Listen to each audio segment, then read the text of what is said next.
I have spent the last several hours reviewing the operational logs coming out of U.S. Central Command, cross-referencing the Pentagon's Project Freedom deployment confirmations against 3 separate intelligence assessments circulating inside Gulf security circles. And what I am looking at right now is not an American victory. What I am looking at is the opening move of a trap, not Iran's trap this time. A trap that the IRGC's most senior asymmetric warfare planners have been quietly constructing for exactly this scenario. The scenario where Washington commits its full naval and air power to a forcible Hormuz transit operation and believes, for a critical window of 48 to 72 hours, that it has decisively won. Here's what every outlet celebrating Project Freedom's first 24 hours is completely missing. Yes, the USS Truxtan and USS Mason transited the strait under fire and took 0 hits. Yes, between 6 and 7 Iranian fast attack craft were destroyed in opening engagement phase by A-10C Thunderbolt, close air support, and autonomous drone intercept systems. Yes, over 100 American warplanes have effectively established air superiority over the Hormuz corridor. Yes, 15,000 U.S. troops are now positioned throughout the Gulf region in a force posture that the Pentagon has not assembled in this theater since the Second Gulf War. On paper, the opening phase of Project Freedom has been executed with near-flawless precision. Iran's surface fast attack doctrine, the swarm harassment strategy the IRGC Navy spent decades refining, has been neutralized in the opening engagement. But here is the question that nobody inside those celebrations is asking. What did Iran just learn in those first 24 hours of contact with America's full technological arsenal? And what is Tehran doing with that information right now? Because here is what the intelligence assessments I am looking at are telling me. The fast attack boats that Iran sent into the opening engagement phase of Project Freedom were not Iran's best assets. They were Iran's most expendable ones. The IRGC does not send its most capable systems into a first contact engagement against a fully alerted carrier strike group with air superiority established. It sends probes. It sends systems specifically designed to absorb American fire, generate targeting and response time data, identify the gaps and seams in U.S. autonomous intercept coverage, and transmit that tactical picture back to IRGC asymmetric warfare planners who are sitting safely ashore calculating exactly where the kill zones in America's defensive architecture are located. Iran did not lose the opening engagement of Project Freedom. Iran purchased the most expensive intelligence package in the history of the conflict. And right now, its last and most dangerous weapon is being aimed at exactly the vulnerability that intelligence just revealed. To understand why Iran's deliberate sacrifice of its fast attack fleet in the opening hours of Project Freedom represents a calculated intelligence collection operation rather than a military defeat, you have to understand the physical and electronic geography of the Strait of Hormuz as a combat environment, because the strait's specific dimensions create a set of sensor coverage and intercept geometry constraints that no amount of American technological superiority can completely eliminate. The Strait of Hormuz at its navigable choke point is 21 miles wide. Within that corridor, 2-lane commercial shipping traffic operates inside a combined 6 nautical mile transit zone. The U.S. Navy's autonomous drone swarm coverage, the AI-powered micro-drone network that the Pentagon deployed from Pacific Theater Development specifically for this operation, creates what Central Command's public statements have described as millimeter-precise detection coverage across the Strait's surface and near-surface environment. That coverage claim is accurate within specific parameters.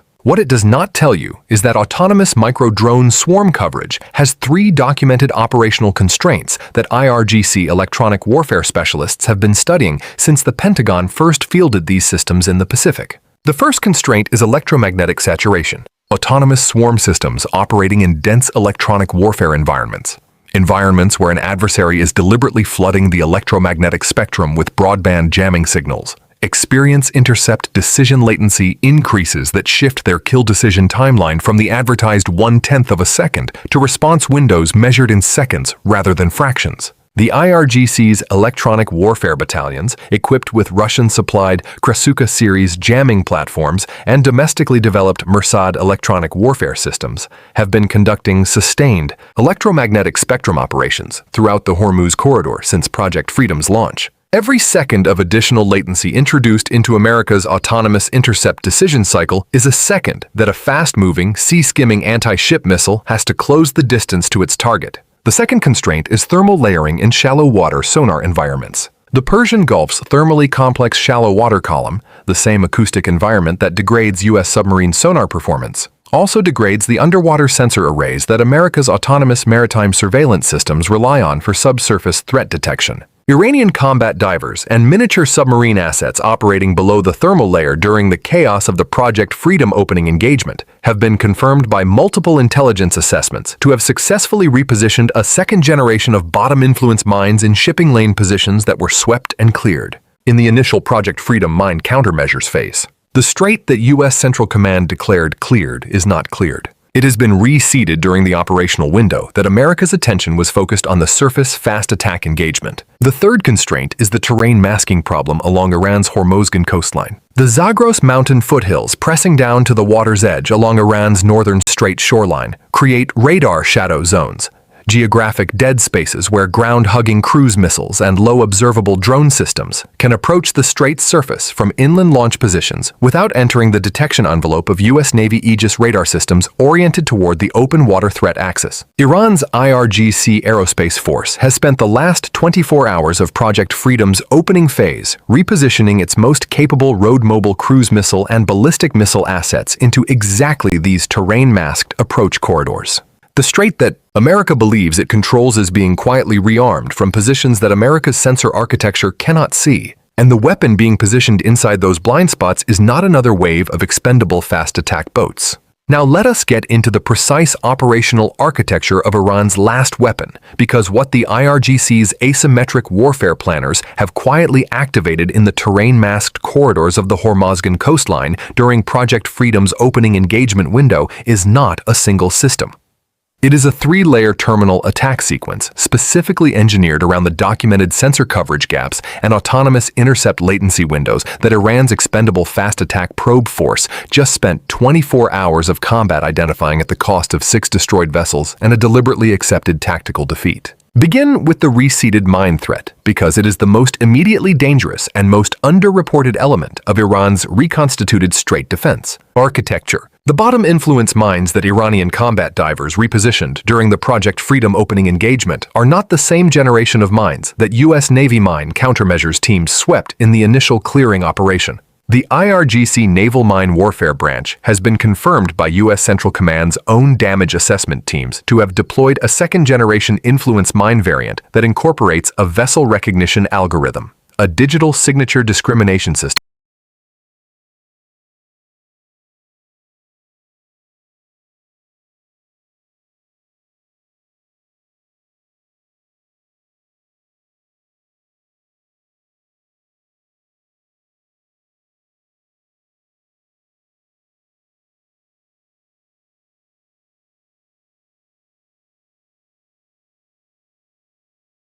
Operations. The new mines are programmed to ignore that signature entirely. The strait is cleared for U.S. warships. It is not cleared for the commercial tankers that Project Freedom was specifically launched to protect. Layer onto this Iran's repositioned cruise missile architecture inside the Zagros terrain masking corridors. The IRGC Aerospace Force has moved its most capable anti-ship cruise missile systems, specifically the Noor anti-ship missile, a domestically produced derivative of the Chinese C-802 with a sea-skimming terminal attack profile and a 120-kilometer operational range, into launch positions carved into the Zagros foothills at elevations and approach angles that place them in the documented radar shadow zones of U.S. Navy Aegis systems oriented toward the open water threat axis. The Noor missile's terminal attack profile, dropping to 3 to 5 meter sea-skimming altitude in the final 15 kilometers of its flight path, places it below the minimum engagement envelope of the phalanx close-in weapon system during the critical terminal defense phase.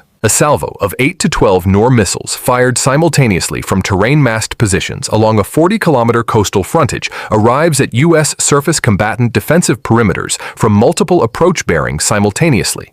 The same saturation geometry that the IRGC Navy's fast attack swarm doctrine was designed to achieve at surface level, now executed at sea-skimming altitude from positions that Aegis radar cannot track until terminal range. Now examine the ballistic missile dimension, because it represents the most strategically consequential element of Iran's last weapon and the one that Project Freedom's operational planners appear to have most significantly underweighted in their threat assessment.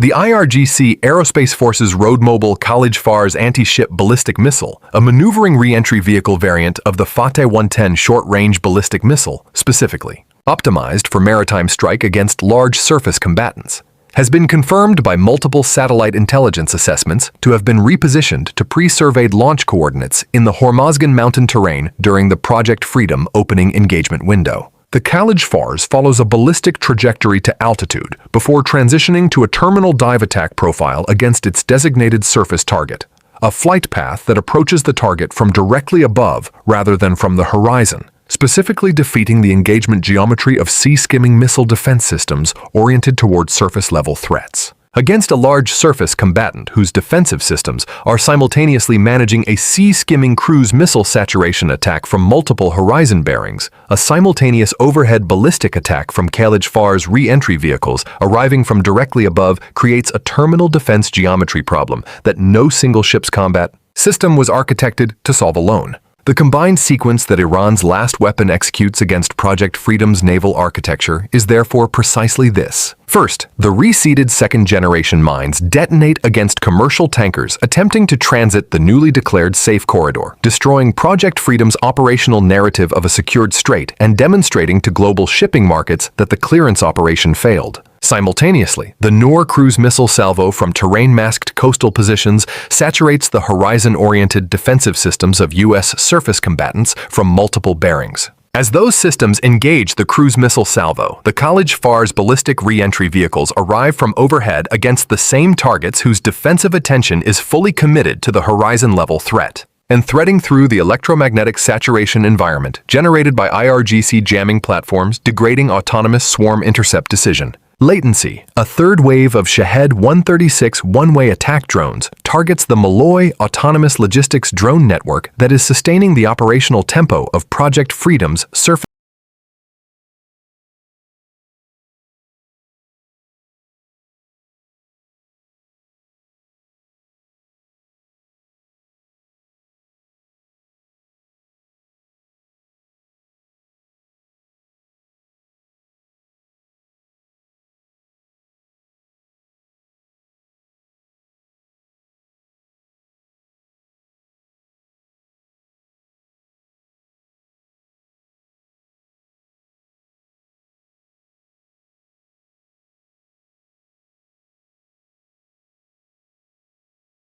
Of 6 expendable fast attack boats, the economic and geopolitical implications of Project Freedom shift from a victory narrative to a crisis management scenario that global markets have not yet begun to price, and the transmission channels through which that mispricing will correct are faster, more simultaneous, and more catastrophic than anything the pre-Project Freedom Hormuz closure scenario would have produced. Here is the specific economic mechanism that makes Iran's last weapon more dangerous to global markets than a straightforward Hormuz blockade. Project Freedom's operational success narrative has already begun moving market pricing in a specific direction. Brent crude has pulled back from its crisis highs as shipping insurance underwriters begin reassessing war risk premiums in response to Central Command's public declarations of a cleared and secured transit corridor. Lloyd's of London syndicates have begun preliminary discussions about reducing Persian Gulf war risk surcharges in response to Project Freedom's announced operational success. Global shipping companies are beginning to route vessels back toward Hormuz transits that they had been diverting around for weeks. The market has started pricing in a resolution scenario. Iran's last weapon, executed successfully against that backdrop, does not merely reverse those market moves. It detonates them. A successful second-generation mine detonation against a commercial tanker in a U.S.-declared cleared corridor does not produce the same market reaction as a mine strike in an openly contested strait. It produces a categorically more severe reaction because it demonstrates that the United States Navy's most technologically sophisticated mine clearance operation, backed by autonomous AI surveillance systems and 15,000 troops, failed to secure the corridor it publicly declared safe. The credibility destruction event that accompanies that demonstration is not priced into any current energy futures market. Brent crude does not move from $95 to $140 in that scenario. It moves from wherever the post-Project Freedom relief rally has taken it directly to $160 within 72 hours of the first confirmed commercial vessel strike in the declared safe corridor. The shipping insurance market amplifies this move with a multiplier that traditional energy economists are not currently modeling. War risk premiums that Lloyd's syndicates were beginning to reduce get immediately reinstated at levels significantly higher than their pre-project freedom peaks, because the underwriting calculus has now shifted from pricing a known threat in a contested waterway to pricing an unknown threat in a waterway that a superpower military operation declared safe and demonstrably failed to secure. You cannot underwrite commercial transit through a corridor whose threat environment has been proven to exceed the detection and neutralization capability of the most advanced mine countermeasures operation in naval history. The commercial shipping industry does not return to Hormuz transits for months after that event, regardless of what further U.S. military operations declare about corridor security. The Karg Island dimension introduces a second catastrophic economic transmission channel that Project Freedom's escalation ladder has now placed directly on the table. Karg Island processes and exports approximately 90% of Iran's total crude oil output. A U.S. Special Forces and amphibious operation against Karg Island, the next escalation option that Washington's operational planners have explicitly placed on the table if Iran does not stand down, does not merely disrupt Iranian oil exports. It removes approximately 2 million barrels per day of crude oil production capacity from the global supply equation for the duration of the operation and its aftermath. Combined with the sustained petroline and Saudi bypass infrastructure threat from Iran's proxy network that we examined in our previous briefing, the simultaneous removal of Iranian export capacity and elevated Saudi infrastructure risk produces a combined supply shock that Wood Mackenzie's most severe disruption modeling has never simultaneously incorporated into a single scenario. At $160 Brent crude, combined with collapsed commercial shipping confidence in U.S.-declared safe corridors, the macroeconomic transmission is not a recession risk. It is a synchronized global depression trigger. Central banks that spent the post-pandemic period rebuilding their inflation-fighting credibility face a simultaneous supply shock inflation event that their current interest rate frameworks cannot address without triggering the sovereign debt crises that elevated rates have been suppressing across the developing world for 3 years. The investor class watching Project Freedom's opening success and beginning to price in resolution has not read Iran's last weapons targeting solution. When they do, the correction will not be gradual. It will be instantaneous, simultaneous, and global. And it will arrive with exactly zero advance warning, precisely as Iran's operational planners designed it. I have walked you through the electronic warfare environment, the terrain-masked missile repositioning, the second-generation mine reseeding operation, the 3-layer terminal attack sequence, and the macroeconomic detonation channels that nobody celebrating Project Freedom's opening 24 hours is currently assembling into a single coherent threat picture. Now, I want to give you the strategic dilemma that neither the Pentagon nor the White House is willing to state publicly, because stating it publicly means acknowledging that the most powerful naval force ever assembled in the Strait of Hormuz may have just purchased Iran's most dangerous targeting intelligence package at the price of 6 destroyed fast attack boats. Washington faces exactly 2 options from this point forward. The first path is immediate escalation to Phase 2 of Project Freedom, the deep strike campaign against IRGC missile storage facilities, command centers, and the Bandar Abbas and Bushehr port infrastructure. This path neutralizes Iran's repositioned cruise missile and ballistic missile architecture before the 3-layer terminal attack sequence can be executed.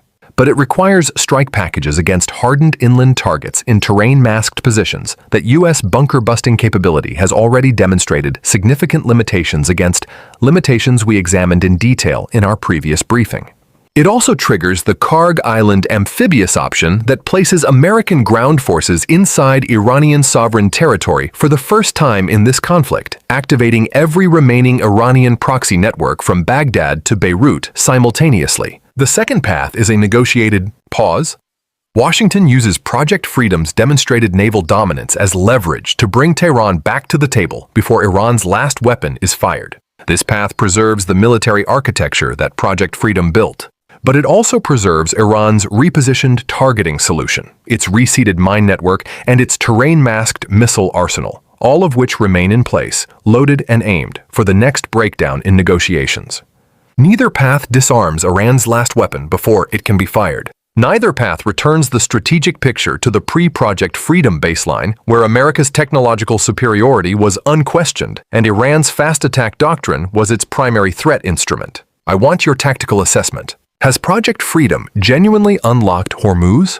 Or has it simply handed Iran the most valuable targeting intelligence package of the entire conflict? Drop your analysis in the comments below. If this briefing gave you something the mainstream coverage completely missed, subscribe right now and turn on notifications. Tomorrow's briefing is already being compiled.